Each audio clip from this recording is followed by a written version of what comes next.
Welcome to Faraci Is Supernatural.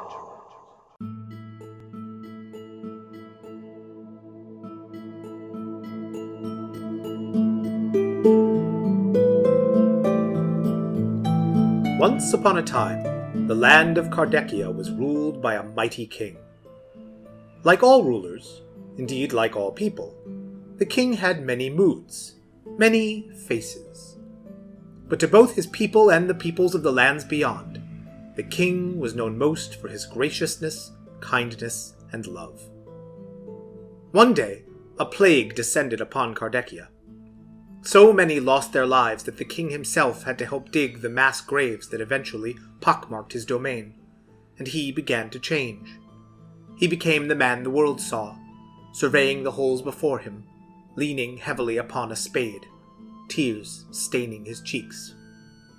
Eventually, the plague passed, but the changes in the king did not.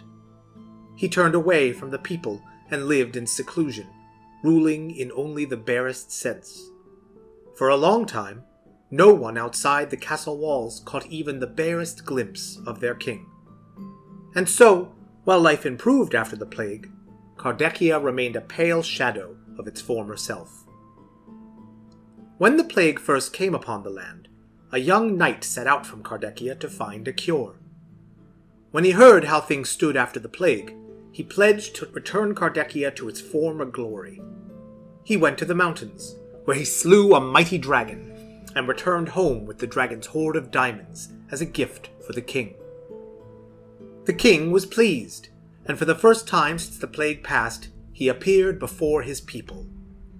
But the changes in the king and in Cardeckia were superficial, and Jack realized that the problem they faced was far deeper than even great wealth could touch. Perhaps, Jack thought, the king simply needed to reconnect with his people. He set to work, and soon the castle rang with the revels of the king's many social clubs. But this, too, was little more than a distraction. The king was once more prominent in Cardeckian life, but the joys of these occasions were isolated and all too fleeting. One day, Jack's frustration got the better of him, and he spoke roughly to the king, blaming him for the kingdom's woes. The king was hurt and angry. He cast Jack from the castle and returned to his seclusion. Jack wandered the city, angry with the king and with himself. Why had he wasted his time on the king instead of trying to help the kingdom directly? But even as he asked the question, Jack knew the answer. Much as he loved Cardeckia, he loved the king too. Returning to the castle, Jack was surprised to find the king waiting for him with open arms. "I was a fool to cast you out," the king said. "At first I thought you the fool, wasting your efforts on me. But I realized there was a kinder way to interpret your patience and persistence.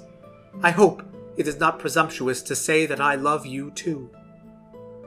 The king had love in his heart once again, but it no longer had the transformative power it once did. A shadow still hung over Cardeckia. Jack thought long and hard about what to do. A few weeks later, he asked the king to join him in the courtyard. There, the king found the ground strewn with the myriad spades used across his kingdom to dig graves during the plague. The king turned white as a sheet and ran back into the castle. For many days, he would see or speak to no one, including Jack. But eventually, the king began to return to himself, and he allowed Jack to bring him back to the courtyard. Now that the initial shock had passed, the king could see that Jack had in fact begun preparations for a marvelous garden. They each took up a spade, and together they began to dig holes that would soon be filled with life. Time passed, and the garden grew more and more resplendent.